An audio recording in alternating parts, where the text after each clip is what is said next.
பழனியில் வைகாசி விசாகத்தை முன்னிட்டு வைகாசி விசாக தேரோட்டம் நடைபெற்றது. ஏராளமான பக்தர்கள் கலந்து கொண்டு தேரை வடம்பிடித்து இழுத்து வழிபட்டனர். அந்த காட்சிகளை முதலில் பார்க்கலாம்.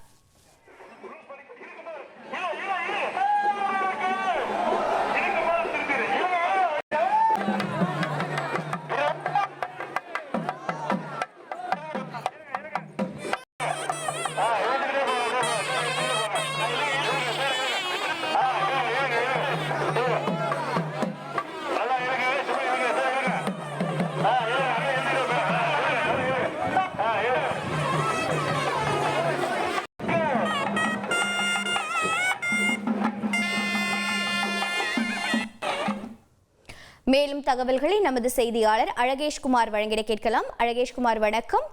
தேரை வடம்பிடித்து இழுக்கும் நிகழ்வு எவ்வாறு நடைபெற்றது? பக்தர்களுக்கான சிறப்பு ஏற்பாடுகள் என்னென்ன செய்யப்பட்டிருந்தது? மேலும் விவரங்கள் என்ன?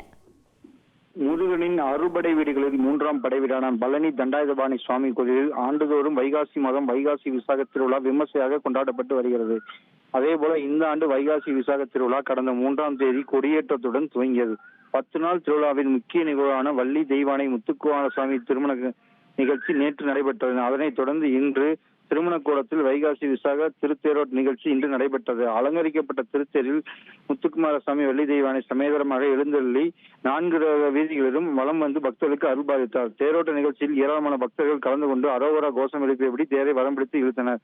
முன்னதாக வள்ளி தெய்வானை முத்துக்குமாரசுவாமிக்கு பால், தேவ் உள்ளிட்ட பூஜை பொருட்களை கொண்டு அபிஷேகங்கள் ஆராதனை நடைபெற்றது. இதில் கோவில் இணைய மாரிமுத்து மற்றும் உள்ளூர் நிர்வாகிகள், முக்கிய பிரமுகர்கள் ஏராளமாக கலந்து கொண்டனர். மேலும் கோயில் தேரோட்டத்துக்கு தேவையான அடிப்படை வசதிகளை கோயில் நிர்வாகம் செய்தது. உங்களுடைய தகவல்களுக்கு நன்றி அழகேஷ்குமார்.